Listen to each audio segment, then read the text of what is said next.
Hello, this is Big Vigs and welcome to what I watched this week, but it's this fortnight from the 16th of March through to, the 15th of March through to the 28th of March 2020. Eagle vs. Shark 2007, directed by Taika Waititi. Very dorky, but very competent and pretty fun. Just a bit boring in parts. Cool because of how natural it feels, and then for the Kiwi culture too. But if it was Brett instead of Jermaine, it would have been worse. Nonetheless, Waititi's debut is a solid movie that really captures being stuck in the past and the dorkiness of Austro-NZ culture. Plus, the soundtrack is pretty okay, and the stop motion bits are mad sick. 3.5 out of 5. Kim Possible movie, So the Drama, 2005, directed by Steve Loter. Pretty fucking sick, especially for a DCOM. Mostly cool narrative and some sick animation, but there's some overly plain animation and it's pretty generic in some areas, but it certainly has a sickness to it. There were some really good gags, but quite a few stinkers that were really bad and they weren't good. Also, Shigo's voice wasn't nearly as hot as I would imagine it to be, so points off for that. But it was a short movie that was non-committal and it was a really good time, so 3.5 out of 5. Cutie Honey 2004, directed by Hideaki Anno. Really weird, but shot really cool in the way that it's so obviously this anime movie that Anno is created in real life instead.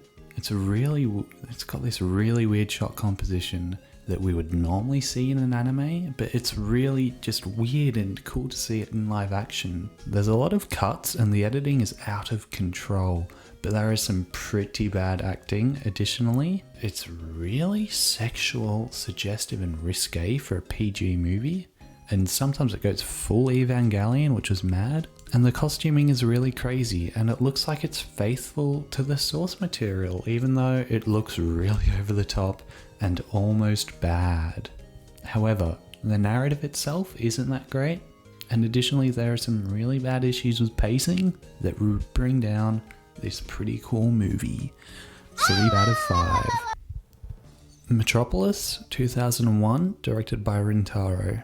Watch this for the Tezuka character designs and because some of the characters are pretty majorly featured in Astro Boy Omega Factor for the Nintendo Game Boy Advance, and boy was I disappointed that they were just thrown into the game because they are a Tezuka property, because this movie has nothing to do with that. It's more so based on Fritz Lang's Metropolis, which I haven't seen, but I can for sure say that this is the worst version. There's some really cool stuff in here though. It brings in a really technological advance, but simultaneously very much so 1930s or even post-World War II Japanese society into it, with a very dire political landscape and a revolting working class. But yeah, this is an aesthetically cool movie with a good enough narrative. The animation is at times a bit of a letdown, especially compared to the studio's previous work with Akira. The best thing about this is definitely its setting. It's got this exploration of class and the human proclivity towards power and violence, but it's equally Fritz Lang's Metropolis, Blade Runner and Akira, but it's just not nearly as good as either of those three. But it's still enjoyable. There's just nothing extremely noteworthy about it. 3.5 out of 5. Children of Men 2006, directed by Alfonso Cuarón. This whole movie is fucking incredible. It explores so much and is so potent with what it says, and it is so very prophetic with its themes. Surprised and happy to see Pam Ferris in this, but yeah, Cuarón's style is just so perfectly suited to this film, and you can really see its evolution and the carryover from Prisoner of Azkaban. There are long action takes aplenty and this really dingy atmosphere which is just beautiful in the most desolate way. It's really strange. It's got mad credits music and yeah, it's just a fucking mad movie that I can't even put into words. Just watch it. 5 out of 5. The Favourite 2018, directed by Yorgos Lanthimos. From this I was expecting more of an evolution of Lanthimos' style, but I was disappointed because I don't really feel like this is his movie. What I really liked about The Lobster and Killing of the Sacred Deer was the dialogue and the awkwardness of it all. And because this wasn't written by Lanthimos, I feel like a lot of that was missing.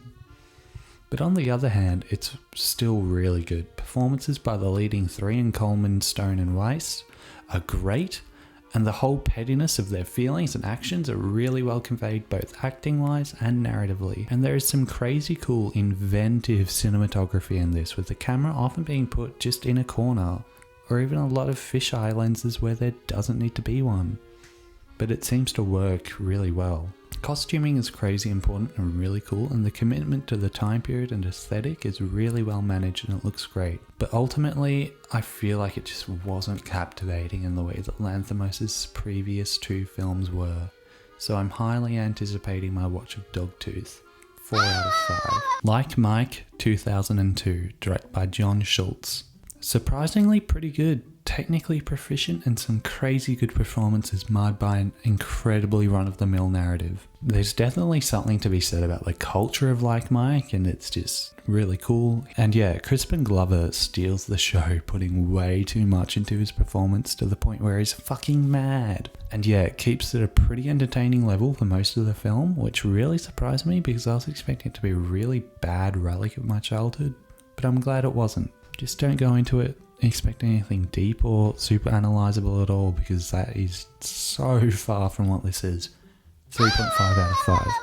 Kingsman: The Secret Service 2014, directed by Matthew Vaughn. This is such a try-hard Guy Ritchie movie that is so despicably bad and tone deaf. I feel the same way about this as many people feel about the 2018 remake of A Star Is Born, just doing the complete opposite of its message while completely ham-fisting it. This movie tries to be so on the nose, but it tries so hard at doing it, and the product placement is insulting, and they all try to be fourth wall breaking about it, but it's not even close. The action scenes have way too many cuts and are filmed with shoddy camera work, with dumb pans and dumb zooms and dumb everything, and the fight scenes have bad editing and bad CGI, and it's just gross. And worst of all, it goes on and on about being anti-cliche while being one gigantic big shit cliche, and it's just fucking insulting watching this movie. 1.5 out of 5. It's probably worse than that, but it was pretty technically well made other than that. But fuck this movie. Dragonball Evolution 2009, directed by James Wong. I went into this expecting it to be bad, but maybe being able to get some enjoyment out of it, but it just made me continually dismayed. I'm still trying to comprehend why this exists in the form that it does. Like, this has nothing to do with Dragon Ball, and I don't even have that much knowledge about Dragon Ball. It just feels so wrong, and it's incredibly bland to the point where it feels like you aren't even watching anything at all. And it's an ugly movie with so much questionable bad choices behind it. It's really just quite painful and depressing to watch. If you can even hold your focus for more than 5 seconds, because you've already seen this at least 5 times before, even if you haven't already watched it. It is really bad. I don't know how it is this bad, but it is so bad. 0.5 out of 5. It's really bad. Memento 2000, directed by Christopher Nolan. Really good, but I don't know about how open-ended it is. Like, sure, that's the whole point, but I feel like so much of this movie predates itself and the temporal structure to the point where it could be less complicated while still having the same effect on the viewer. And because of how much it jumps around, it feels like plot points have just been dropped all over the place, and yeah, this weird lack of payoff as well.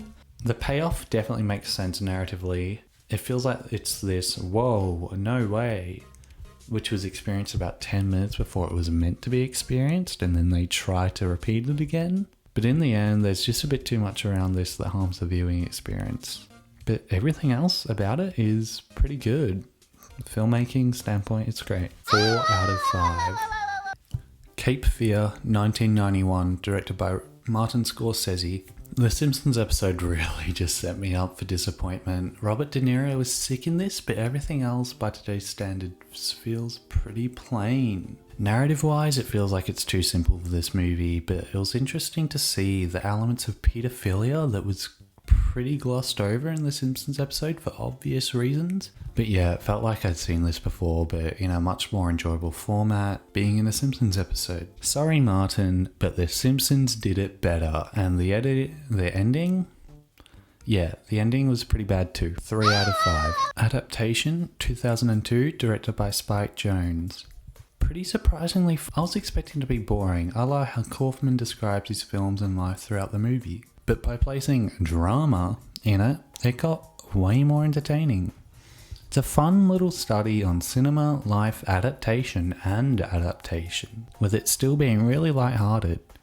Interesting in the ways that it plays with the viewer, i.e. being framed as a largely factual retelling of how Kaufman wrote the script, but with a fictional brother acting as a juxtaposition between art movies and popcorn movies. And really interesting in the way that the movie changes with what Kaufman learns about writing throughout the narrative. For example, throughout the first half of the movie, there's a lot of voiceover. But once he gets told voiceover is lazy and bad, he doesn't use it until the final scene. And yeah, Jones's direction was really good. And the cast was pretty great, even though I hate Nick Cage, but he did well on this. Overall, it's a solid 4 out of 5. And that's all for this week/fortnight. Next week, it should be back to weekly, but I guess we'll see. For now, follow me on Twitter @BigVegs. Follow me on Letterboxd @BigVegs. Follow me on Instagram @BigVegs. It's all in the description anyway. All the movies are in the description. Everything's in the description these days.